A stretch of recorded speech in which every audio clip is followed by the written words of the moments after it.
పేరు శ్రీకాంత్, ఎస్ఎఫ్ఐ రంగారెడ్డి జిల్లా ఉపాధ్యక్షుడిని. ఈరోజు షాద్నగర్ లో ఏదైతే ఎస్ఎఫ్ఐ ఏఎస్ఎఫ్ ధర్నా నిర్వహించినామో అందుకు సంబంధించిన విషయం ఏంటంటే, ఇక్కడ ఉన్నటువంటి విద్యార్థులకు చౌదరగూడ మండలి కానివ్వండి, కొందూరు మండలు మరియు నందిగామ పరుపురారు మండలాలు ఇవి చదువుతున్నటువంటి ఏవైతే విద్యార్థులు అందరూ కలిసి షాద్నగర్ టౌన్ గా చదువుతా ఉన్నారు. ఆ విద్యార్థుల యొక్క సమస్య ఏంటంటే సమయానికి అనుకూలంగా బస్సులు రావడం లేదు. అందుకోసం విద్యార్థులు తీవ్రంగా ఇబ్బందులు పడతా ఉన్నారు. ఏదైతే ఎదురే విలేజ్ ఉందో చౌదరగూడ మండలి చివరాకన ఉన్నటువంటి ఎదురే విలేజ్ కాడికి వెళ్ళి ఇక్కడ ఉన్నటువంటి మొదుపులగూడ మరియు మన్మర్రి, అయ్యవారిపల్లి, నందిగామ మరియు ఇంకా ఏమాజీపూర్ చాలా విలేజ్లలో విద్యార్థులకు ఒక పూట కూడా బస్సు వచ్చే పరిస్థితి లేదు. కాబట్టి దీనికోసంగా ఈ రోజు ఎస్ఎఫ్ఐ ఏఎస్ఎఫ్ గా షాద్నగర్ ముఖ్య కూడలిలో ధర్నా నిర్వహించడం జరిగింది.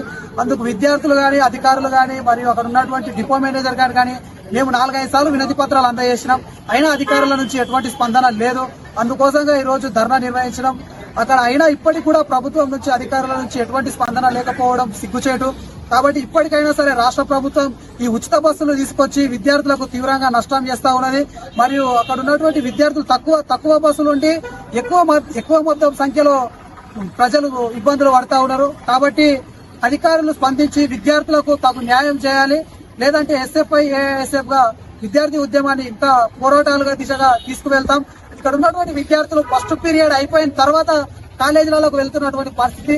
ఒక్కొక్క పూట బస్సులు రాలేక నైట్ 9 గంటలకు, రాత్రి 9 గంటలకు ఇంటికి వెళ్తున్నటువంటి పరిస్థితి. పేరెంట్స్ కానివ్వండి, అక్కడ ఉన్నటువంటి సార్ వాళ్ళు చాలా అనేక ఇబ్బందులు ఎదుర్కొంటూ విద్యార్థులను క్లాసులకు రానియని పరిస్థితి మనం చూస్తా ఉన్నాం.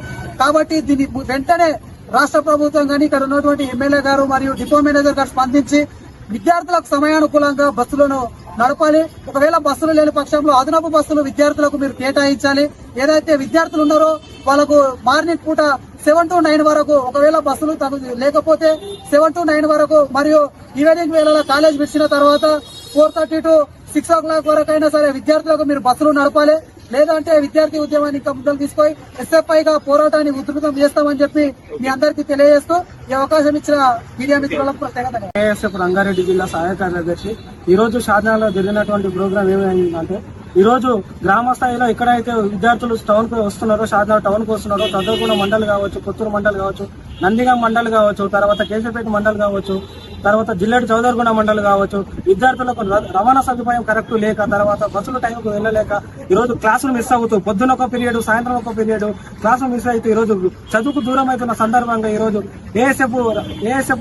ఎస్ఎఫ్ఐగా ఈరోజు మేము ధర్నా కార్యక్రమాన్ని తీసుకోవడం జరిగింది.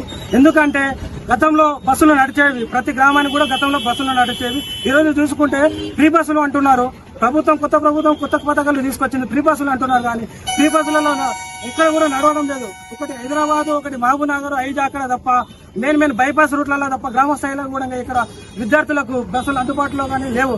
కావున ఖచ్చితంగా ఇక్కడ ఉన్నటువంటి ప్రభుత్వం కావచ్చు, స్థానిక ఎమ్మెల్యే కావచ్చు, డిపో మేనేజర్ కావచ్చు, షాద్నగర్ పట్టణంలో ఉన్నటువంటి విద్యార్థులకు న్యాయం చేయాలని చెప్పి ఏఎస్ఎఫ్ గా ఎస్ఎఫ్ఐ గా మేము ఈ రోజు డిమాండ్ చేస్తున్నాం. లేని పక్షంలో ఇంకా రాష్ట్రంలో ధర్నాలు చేస్తామని డిమాండ్ కూడా చేస్తున్నాం. ఈ అవకాశం ఇచ్చినటువంటి మీడియా మిత్రులందరికీ నా యొక్క ధన్యవాదాలు.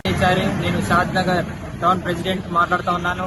ఈ రోజు ఏదైతే ఎస్ఎఫ్ఐ ఏఐఎస్ఎఫ్ ఆధ్వర్యంలో ధర్నా కార్యక్రమానికి పిలుపునివ్వడం జరిగింది. గతంలో ఈ సంవత్సరం అంటే 2024 ఎన్నికల సమయంలో ఇప్పుడు ఏదైతే ప్రస్తుతం అధికారంలో ఉన్న కాంగ్రెస్ ప్రభుత్వం ఎన్నికల్లో భాగంగా 6 గ్యారంటీలు తీసుకొచ్చింది ప్రజల్లోకి. 6 గ్యారంటీలతో ప్రజల్లో చైతన్యం పొందించి గద్దెనెక్కిన ఈ రోజు రాష్ట్ర ప్రభుత్వం అనేక సమస్యలు అంటే ఫ్రీ బస్సు అనేది కూడా ఒక భాగం అయిపోయింది. ఫ్రీ బస్ భాగం పెట్టిన తర్వాత పేద విద్యార్థులకు కావచ్చు, గ్రామస్తులకు కావచ్చు, గ్రామ ప్రజలకు కావచ్చు సరైన టైంకి బస్సు లేక అదే ఊర్లో 11 అయినా 12 అయినా ఎక్కడ నిల్చున్న వాళ్ళు అక్కడే జరుగుతుంది. ఇదైతే విద్యార్థులు కళాశాలకు గాని, స్కూళ్ళకు గాని, ఇతర వివిధ గ్రామాల నుంచి వచ్చే విద్యార్థులు 9 గంటలకు 10 గంటలకు కాలేజ్ టైమింగ్ ఉన్నా ఇంకా 11 అయ్యేసరికి అదే ఊర్లో ఉండడం జరుగుతుంది. కాబట్టి ఈ రాష్ట్ర ప్రభుత్వం ఏదైతే ఈ ఫ్రీ బస్సు పెట్టింది ఓకే, మాకు దానికి అబ్జెక్షన్ చెప్పట్లే, కానీ అధిక బస్సులు ప్రొవైడ్ చేసి పిల్లల సమస్యలు గాని, గ్రామ ప్రజల సమస్యలు గాని తీర్చిదిద్దే విధంగా రేవంత్ రెడ్డి గారు చొరవ తీసుకోవాలి. అలాగే లోకల్లో ఉన్న ఎమ్మెల్యే గారు ప్రభుత్వం కూడా డిపో మేనేజర్ గాని గతంలో కూడా ఎన్నోసార్లు డిపో మేనేజర్ కి వినతి పత్రాలు అనేక వివిధ సంఘాల ఆధ్వర్యంలో వినతి పత్రం ఇచ్చినాం. అయినా కూడా స్పందించకపోవడం చాలా సిగ్గుచేటు. ఇప్పుడు మేమేం ప్రశ్నిస్తా ఉన్నామంటే రాష్ట్ర ప్రభుత్వాన్ని, మీరు ఏదైతే 6 గ్యారెంటీ తీసుకొచ్చారో 6 గ్యారెంటీ సరైన సమయంలో మాకు అమలు చేశారనుకో ప్రజలకు ఎలాంటి ఇబ్బంది లేకుండా ప్రొవైడ్ చేయాలని చెప్పేసి కోరుకుంటా ఉన్నాం. లేని ఏడల ఏఐఎస్ఎఫ్ గా ఎన్నో ఉద్యమాలకు పిలుపునివ్వడం జరుగుతుంది.